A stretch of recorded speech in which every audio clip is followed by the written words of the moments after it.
President Bola Tinubu has pledged to sustain current reforms and policies initiated by the current administration in its quest to reposition the nation's economy.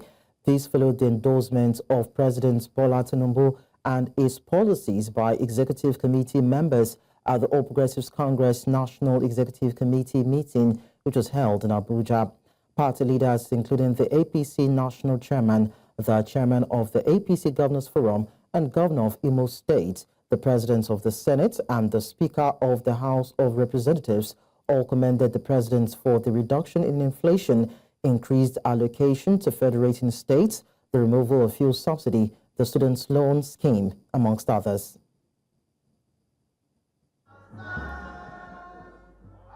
The meeting started with an update of efforts by the National Working Committee to reposition the party ahead of its rivals.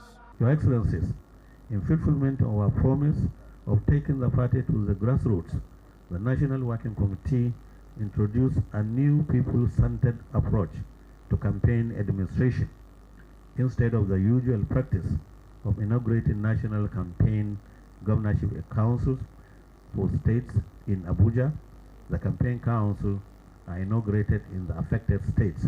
President Bola Tinubu then received endorsements from some key leaders of the party on his efforts to reposition the nation's economy, including commendations on the state of the nation.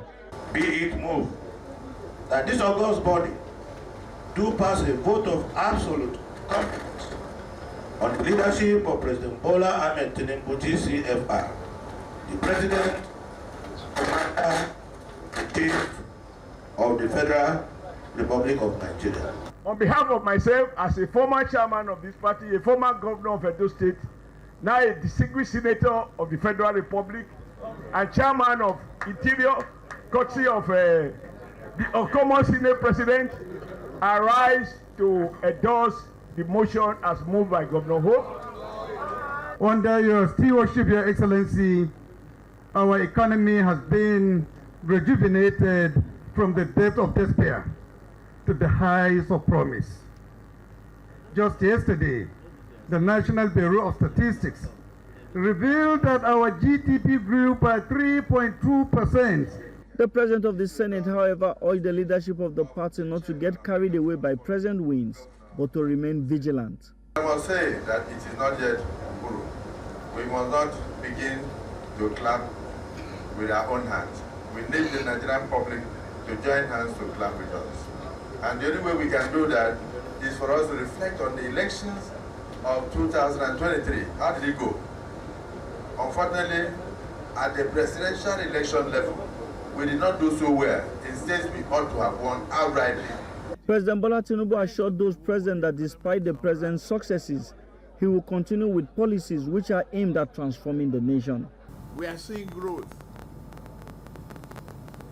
We are seeing gradual return to prosperity.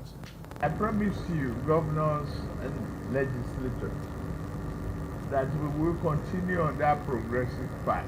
The National Working Committee says that it will turn its focus to the upcoming Anambra State off-cycle governorship election.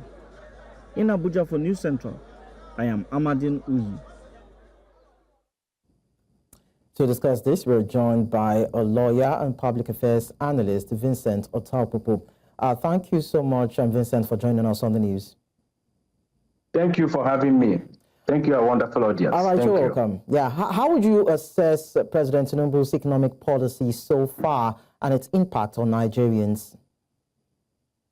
Yes, thank you for the question.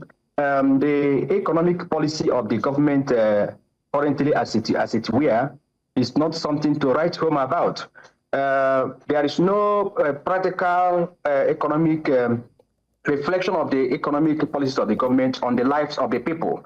Right on the street of Nigeria, from Kano, Sabongari in Kano, to the street of Lagos, on the street of Ajokuta, go to Anambra State and what you have in even Calabar, you see abject poverty. People are suffering. You go to our market, people cannot even be able to transport go to the market to buy goods and transport to where they will sell. things have skyrocketed, prices of goods have skyrocketed to a point that is unbearable to a just man, even to a poor man, even to the supposed big man, as the case may be. So there is no practical economic effect on the people with respect to the economic policy. It is one thing to have economic policy, but another thing to have the economic to reflect it on the life of the people. And the only way to do that is to see that the policies is targeted towards reducing the hardship of the people in terms of aiding and assisting and reducing the cost of living, as the case may be. But today in Nigeria, the cost of house rent has gone far to the point that it cannot be paid by an ordinary man. The cost of payment of school fees and the tuition and all what have you has gone far that even an ordinary man cannot afford it. The cost of food, like I've said before, has gone skyrocketed to the point that it cannot be measured and it cannot be quantifiable. It's unquantifiable as the case may be. So there is on the street of Nigeria, there is abject poverty. People have been subjected to economic hardship. People have been subjected to a level of penury that people now live from their hand to mouth. Now, Vincent, Vincent, I kind of understand your standpoint, but now we're seeing the APC National Executive Committee endorse Tinubu's efforts. Though we've seen complaints about economic hardship, just as you said, doesn't it mean that there's something that is working and maybe Nigerians we just need to probably chill for a little while and see this actually trickle down to the common man? There is nothing to chill. There's nothing to wait for. The government have just barely 2 years in power. 2 years is enough for us to have a direct impact of the policies on the people. Yes, they have the power to have their NEC meeting, but it is quite since the last NEC meeting was held since 3rd of August, when the former chairman and the secretary Omishara and Abdullahi Adamu were forced to resign, and by the Constitution of APC, under Article 90, Article 11 of the APC Constitution, the NEC is established and has a second in ranking to the National Convention. So they're supposed to, and under Article 25 A1 of the APC Constitution, the NEC meeting is supposed to be held quarterly, to be a date to be fixed by the national chairman or by 2/3 majority of the NEC members. So if a government a political party supposed to hold their NEC meeting quarterly and they are holding it 18 months thereafter, it leaves much to be desired. But that is, by the way, that is their affair, as the case may be. But now they have violated their constitution. But what has this vote of confidence passed on the president?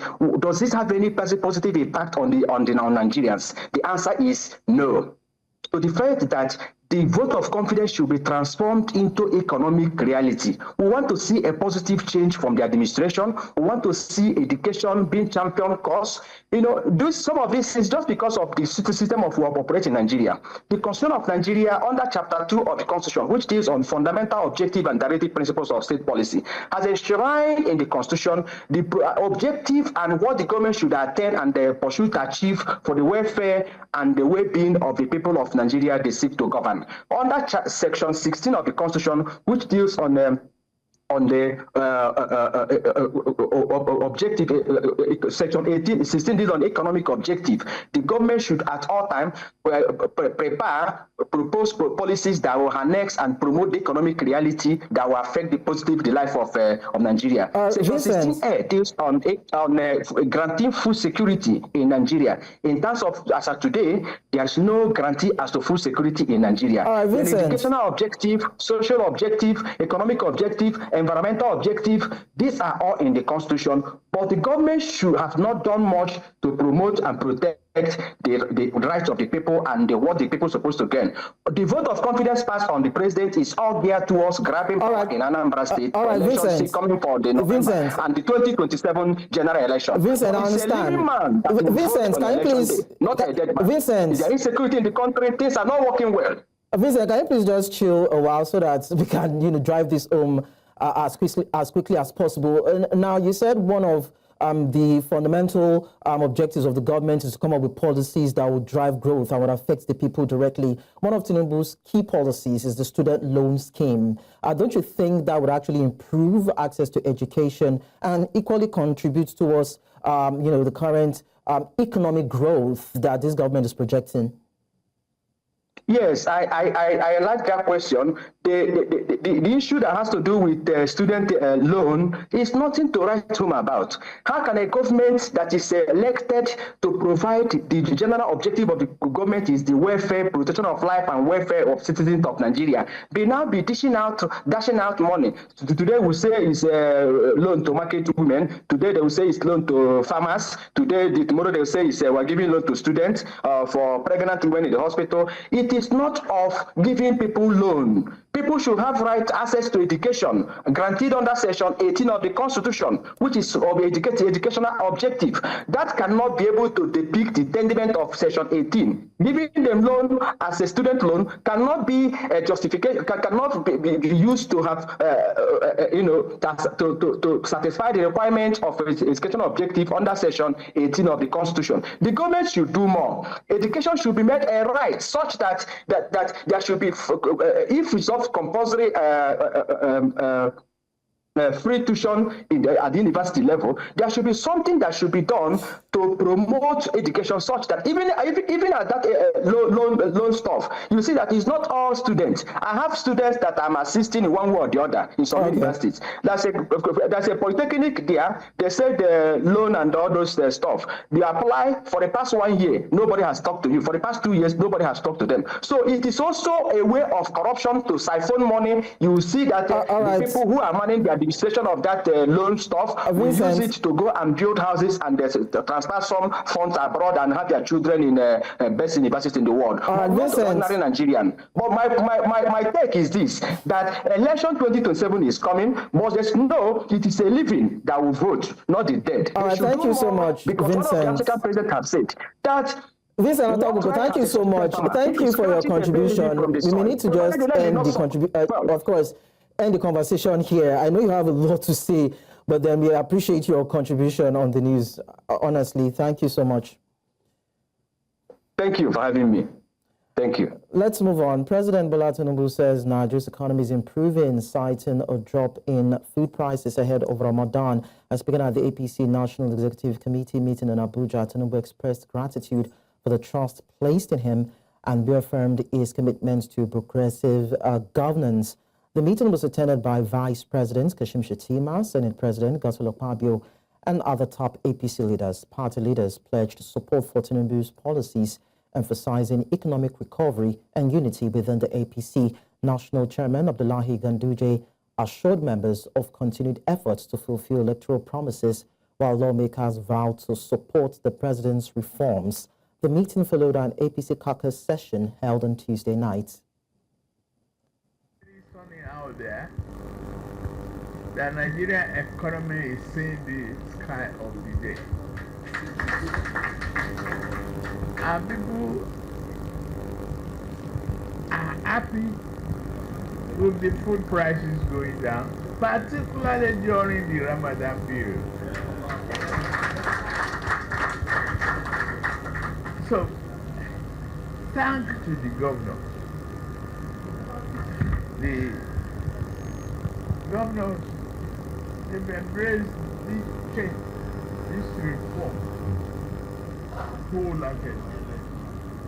And I thank to the leadership of our party, from state to state. Yes, it's politics. We still have to have some contradictions here and there. But we should resolve it amicably. Let the NEC find a way to celebrate our progressive ideology. I'm on that path, and I promise you, governors and legislators, that we will continue on that progressive path for development, prosperity, and sustenance. So I conclude by endorsing this motion and congratulating you, Mr. President, congratulating your Vice President, and even the leaders of the National Assembly. Because without a collaborative legislative environment, reforms can be deformed. But other than leadership reforms. Many thanks for staying with us. Still talking about Nigeria and its economy. The World Bank has approved $2.2 billion in new loans for Nigeria in 2025, spread across 6 key projects. According to the World Bank's project list, $500 million is allocated for community resilience, while $552 million will support quality basic education. Another $800 million is set aside for nutrition programs, with $300 million for internally displaced persons and host communities, and another $300 million for health security. A digital infrastructure initiative called Bridge is expected to receive $500 million in September. Nigeria remains the 3rd largest borrower from the World Bank's International Development Association, with a loan exposure of $16.8 billion as of December 2024.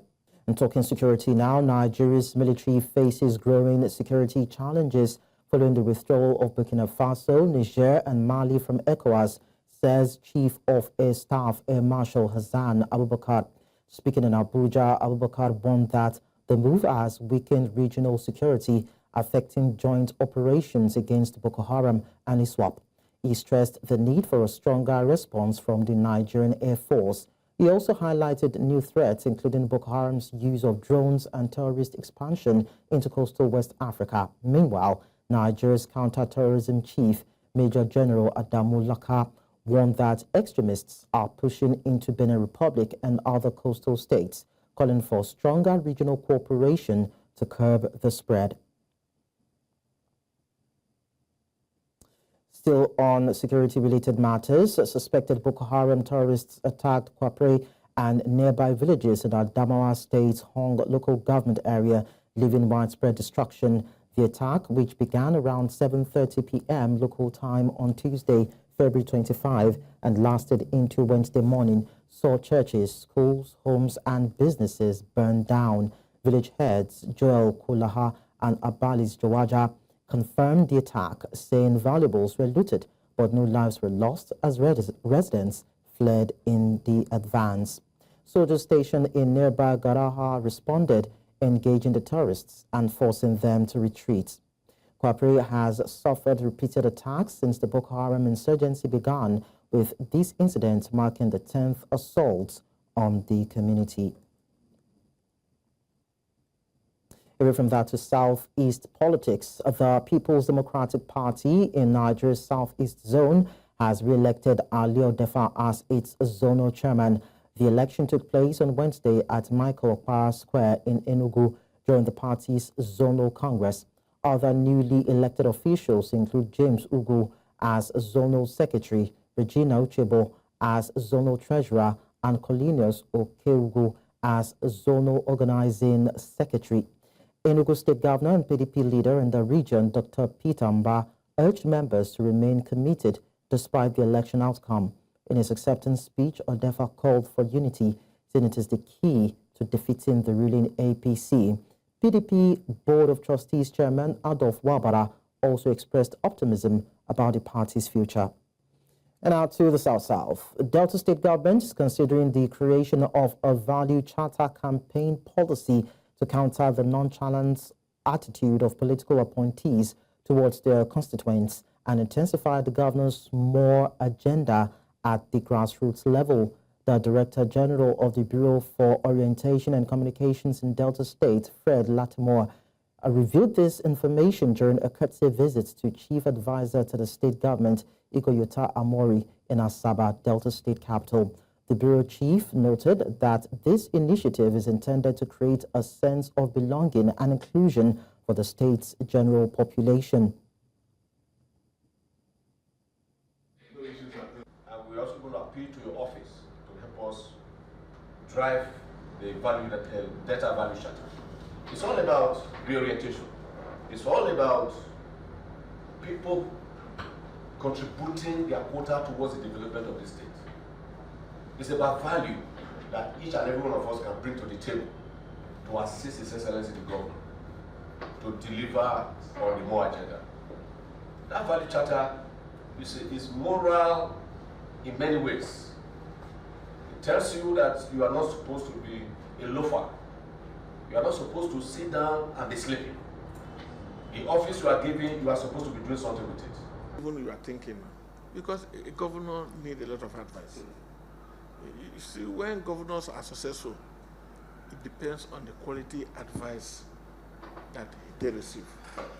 As a governor, you are always confused by the avalanche of information that comes to you. You need to sit down and analyze them. Analyze them, filter them, analyze them. And because of the pressure of work and demands on you. And talking about infrastructural development, Nigeria's federal government has signed an EPCF contract for the Lagos-Calabar Coastal Highway project, which allows the contractor to engage foreign investors willing to finance the project. The event, which took place at the Ministry of Works in Abuja, will support the contractor in completing the project and help stimulate economic growth. The minister says that this will help with the completion of 750-kilometer road spanning coastal several states in the country. By signing of this EPC plus F contract, it is paving way for the contractor through the Federal Ministry of Finance to bring in foreign investment into these projects. The federal government commitment is 30% counterpart funding, which the president is fulfilling, and now there is foreign component of the project, and that is foreign financing that will come in. Away from that, a media town hall held in Lagos to discuss the critical role women can play in shaping the future of politics in the country is in motion. The event, which brought together politicians, celebrities, and media personalities, highlighted the barriers women face and the necessary reforms to foster more inclusive political engagement. The Central correspondent Bettina Nweli was there and our reports. The town hall saw passionate discussions on the underrepresentation of women in Nigerian politics as leading voices called for legislation to ensure gender quotas in political appointments and elections, while also urging political parties to prioritize female leadership. Today, we have a unique opportunity to address this imbalance through the ongoing constitutional reform conversation. We must seize this moment to advocate for progressive provision that promote women leadership and participation in politics. As state legislatures, we are ready to support legislative reforms geared towards advancing women politically, involvement, and implement measures that will create an enabling environment that will bridge the gap and promote inclusive governance and gender parity in Nigeria. Women constitute half of the Nigerian population, and so it's important that women are in decision-making processes, making policies that deliver good governance and sustain the gains of democracy. And yet, as we've just heard, women are not in these places in large enough numbers yet. According to DataFight, out of the 1,019 females who contested in the Nigerian 2023 State House of Assembly elections, only 48 won.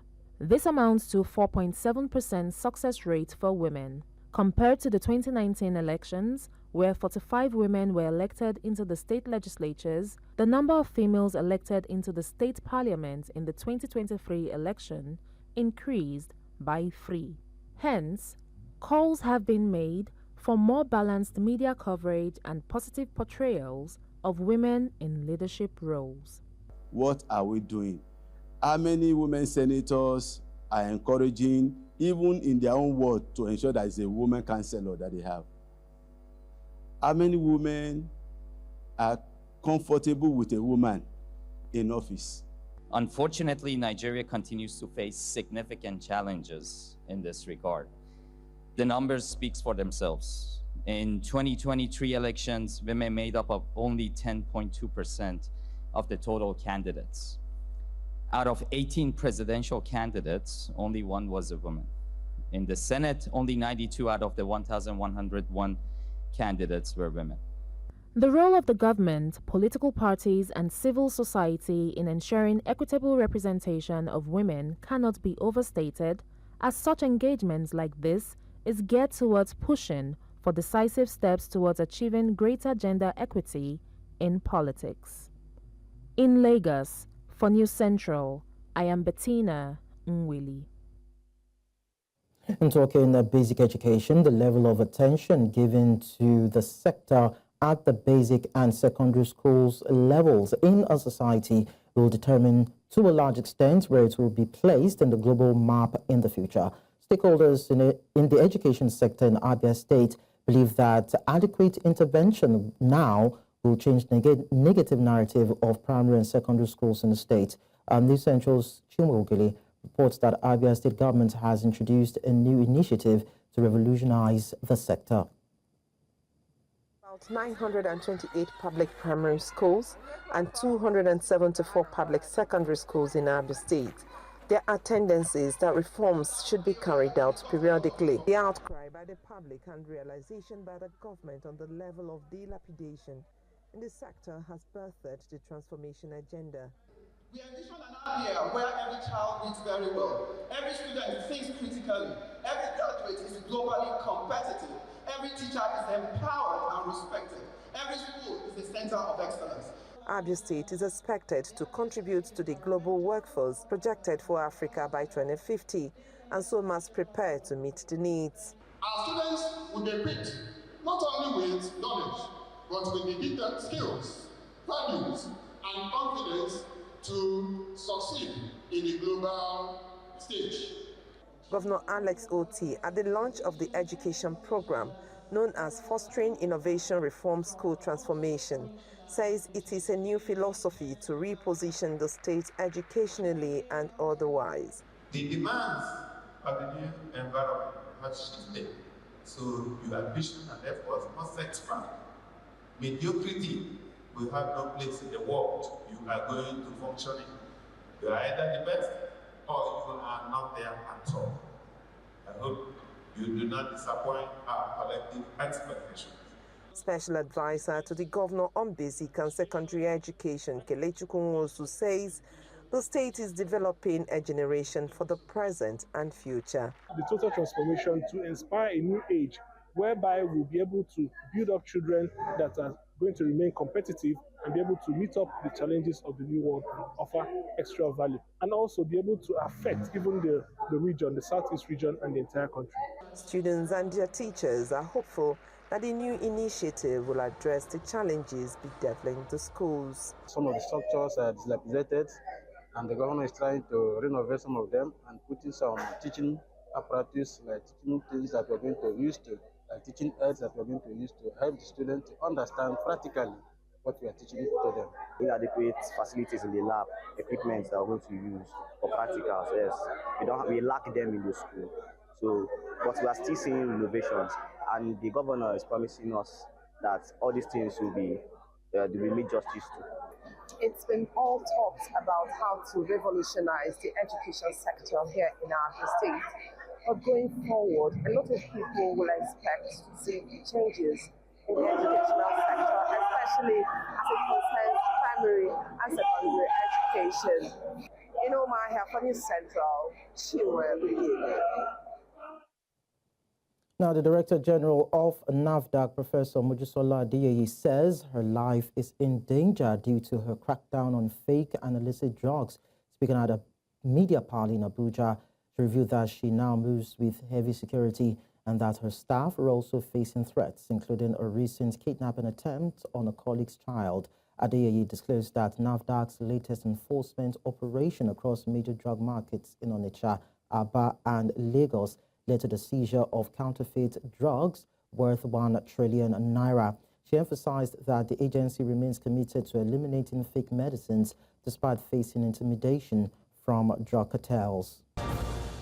The news continues in West Africa with security matters, as we understand that 2 attacks by armed bandits in southwestern Niger have killed 16 people. While the perpetrators have not been identified, The attacks were similar to terrorist raids that have plagued the central Sahel region in recent months.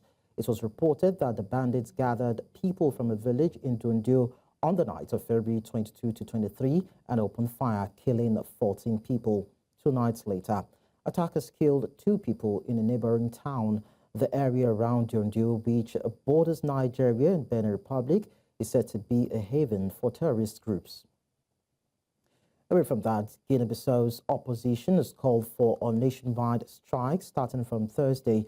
The date says the mandate of President Umaru Sissoco Embalo officially ends. Embalo was sworn in for a 5-year term on February 27, 2020, after a disputed election in the West African nation, and announced last Sunday that elections will only be held in November.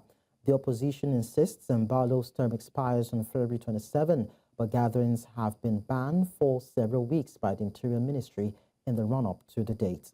Embalo, in December 2023, dissolved the opposition-dominated parliament 3 days after armed clashes that he presented as an attempted coup.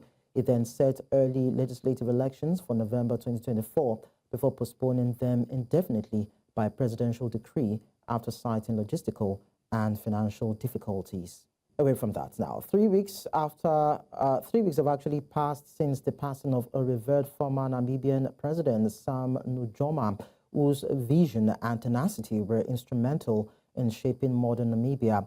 South Africa has opened its doors to honor the late Namibian president, Sam Nujoma, whose legacy continues to inspire a generation. Former South African President Thabo Mbeki addressed the gathering. New Central's correspondent Bongani Siziba has more.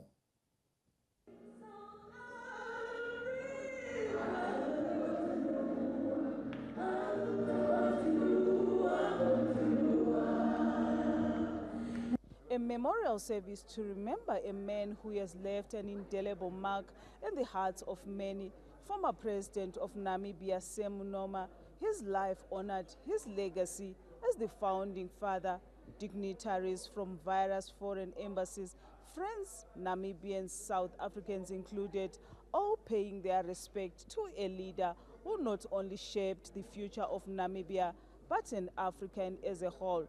Let's take a listen to what South Africa's former president, Thabo Mbeki, had to say. And I'm hoping that out of all of those processes of saying farewell to this outstanding leader of the people of Africa, and not only Namibia, that out of all of those processes will emerge a commitment from the Africans who live that it indeed is our obligation. It's our obligation to honor Sam Nujoma, to pay tribute to him by doing the right things. Doing the right things about the future of our continent. Speaker after speaker, they described the late president's remarkable commitment to freedom, democracy, and his legacy. Excellencies, beyond national borders, he was a steadfast advocate for the non-aligned movement, embodying its values with tenacity. Dr. Nujoma once said, and I quote, "The struggle for independence is not merely a political battle. It is a fight for the dignity and humanity of our people." President Nujoma was more than just a leader. He was a symbol of tenacity, a champion of justice, and an unflinching advocate for Africa's emancipation. President Nujoma's journey from liberation fighter to president is an inspiring story of resilience, determination, and has resonated with many, not just Namibians, but across Africa. And Dr. Nujoma's passing, therefore, is indeed a loss, but not only in Africa, not only in Namibia.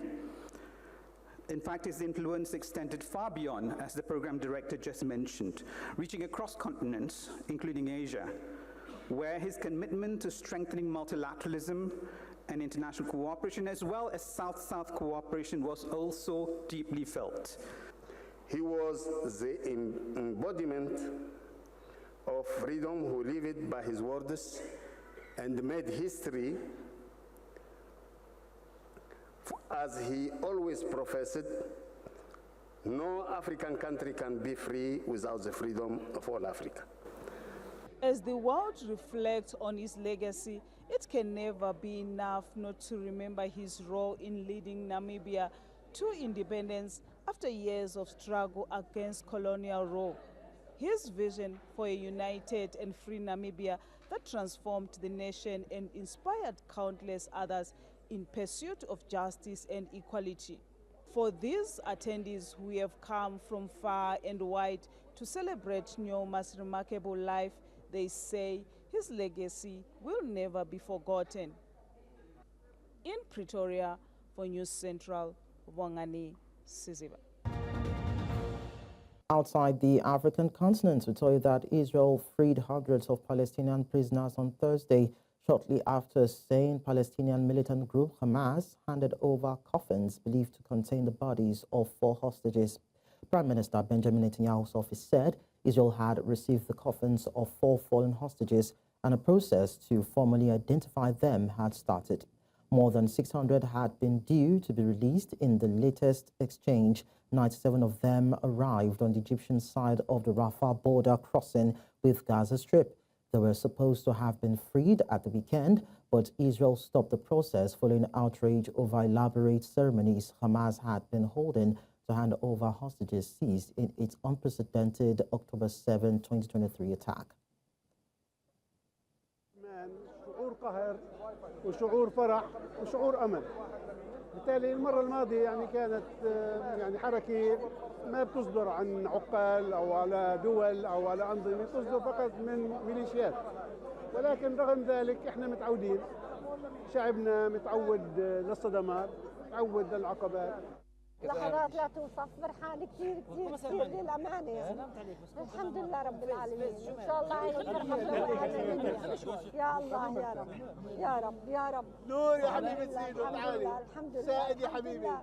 الحمد لله. يا عمي. هي لحظات عز، لحظات نصر، لحظات فخر، لحظات شرف، لحظات أمي، لحظات هذه بتمناها لكل بيت فلسطيني، بتمنى كل بيت فلسطيني عنده أسير يصل لهي المرحلة، وبإذن العالمين كل بيوتنا اللي عندهم أسرة تبيض السجون تتبيض وروحوا لأهلهم يا رب العالمين. الحمد لله رب العالمين، الحمد لله. أما بنعمة ربك فحدث. And from the east to South America, several people were arrested and others slightly injured during incidents at a protest by pensioners held in front of the Argentine Congress in the city of Buenos Aires. Organized groups of pensioners, accompanied by left-wing groups, demonstrate every Wednesday in front of Parliament to protest against the low levels of their pension income. The national government of ultra-liberal Javier Milei ordered a major security operation with dozens of members of different federal forces, and in this context, there were pushes, blows, and the police used pepper spray.